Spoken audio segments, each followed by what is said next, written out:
Osmania hospital ప్రాంగణంలో junior డాక్టర్ల ధర్నా కొనసాగుతోంది. ఉస్మానియా హాస్పిటల్ కి కొత్త భవనం నిర్మించాలని నినాదాలు చేశారు. ప్రస్తుతం ఉన్న హాస్పిటల్లో కెపాసిటీకి మించి రోగులకు చికిత్స అందిస్తున్నామని, ఒక్కో బెడ్పై 2-3 పేషెంట్స్ ని ఉంచి చికిత్స చేయాల్సి వస్తోందని వాపోతున్నారు. జూనియర్ డాక్టర్స్ కొత్త భవనం నిర్మాణం చేపట్టే వరకు పోరాటాన్ని ఆపేది లేదని హెచ్చరిస్తున్నారు.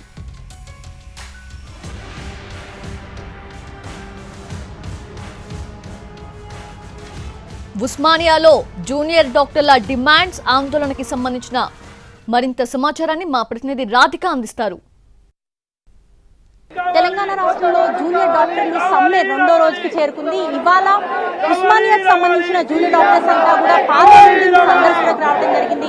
ప్రస్తుతం ఆసుపత్రి ప్రాంగణంలో ఇటు అన్ని బ్లాకులు కూడా తిరుగుతున్నారు, ర్యాలీగా బయలుదేరిన. అయితే ఒకసారి మనం జూనియర్ డాక్టర్స్ తో మాట్లాడించే ప్రయత్నం చేద్దాము. వీళ్ళు ప్రధానమైన డిమాండ్స్ లో ఉస్మానియా హాస్పిటల్ భవన నిర్మాణం అనేది ప్రధానంగా కావాలి అని చెప్పి డిమాండ్ చేస్తున్నారు. ప్రధానంగా ఉస్మానియా హాస్పిటల్ నిర్మాణం అనేది చాలా ఏళ్లుగా పెండింగ్ లో పడింది కదా. సో ఈ ప్రభుత్వానికి ఇప్పుడు జరుగుతున్న చర్చలో ప్రభుత్వానికి ఏం చెప్పదలుచుకున్నారు? సో యాక్చువల్గా నిన్న హెల్త్ మినిస్టర్ గారిని కూడా కలవడం జరిగింది. హెల్త్ మినిస్టర్ గారు ఏమన్నారంటే, ఉస్మానియా హాస్పిటల్ అనేది ఎన్నో ఏళ్ల నుంచి ఉంది, దానికి కొన్ని అలిగేషన్స్ ఉన్నాయి. సో మనము ఆల్టర్నేటివ్ స్పేసెస్ చూసుకోవాలి. ఆల్టర్నేటివ్ స్పేసెస్ వచ్చేసి చెంచల్గూడ జైల్ సైడ్ ఒకటి అన్నాడు, అండ్ ఈ గోషామహల్ సైడ్ ఒకటి అన్నాడు, పోలీస్ గ్రౌండ్స్. కాకపోతే మేము ఆలోచిస్తాం, అది నా చేతిలో లేదు, అది ముఖ్యమంత్రి గారి చేతిలో ఉంది, పెద్ద స్థాయిలో ఉంది అని చెప్పారు. మరి ఇంత పెద్ద స్థాయిలో ఇప్పుడు మీరు చూస్తున్నారు కదా, ఏ వసతులు లేవో. డైరెక్ట్ పేషెంట్స్ తో మాట్లాడినారు, పేషెంట్స్ యొక్క ఇబ్బందులు చెప్తున్నారు. బాత్రూమ్స్ సరిగ్గా లేవు, వాష్రూమ్స్ సరిగ్గా లేవు, డాక్టర్స్ కి ఫెసిలిటీస్ సరిగ్గా లేవు.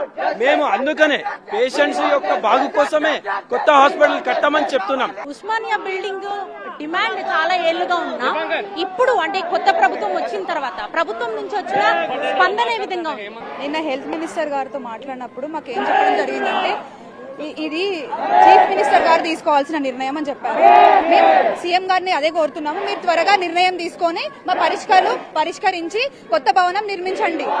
విద్యా వైద్యం అనేది ఆగాల్సిన తక్షణ కర్తవ్యం, ప్రభుత్వం యొక్క తక్షణ కర్తవ్యం. దాన్ని మీరు ఎంత వెంటనే చేస్తే పేద ప్రజలకు అంత మంచిగా యూజ్ అవుతుంది.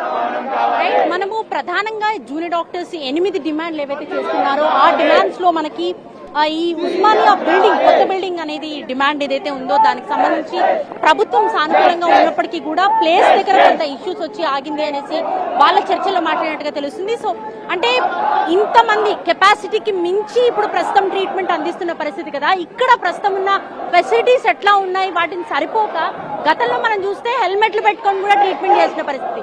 సో ఇప్పుడు ఎట్లా ఉన్నాయి? ఇప్పుడు కూడా అదే పరిస్థితులు మేడం. మనకు ఫస్ట్ కొత్త బిల్డింగ్ అట్టండి సౌకర్యాలు ఎలా మెరుగైతాయి. పాత బిల్డింగ్ అది స్ట్రక్చరల్లీ అన్ఫిట్ అని ఇచ్చాక అది కూడా క్లోజ్ చేశారు. ఇప్పుడు మనకున్న కెపాసిటీ, మనకున్న పేషెంట్స్ కి మనం క్యాటర్ చేయలేకపోతున్నాం. వాళ్లకు అక్కడ ఉండి ఆ షెడ్లలోనే వాళ్ళకి ఇన్ఫెక్షన్స్ వచ్చేస్తున్నాయి.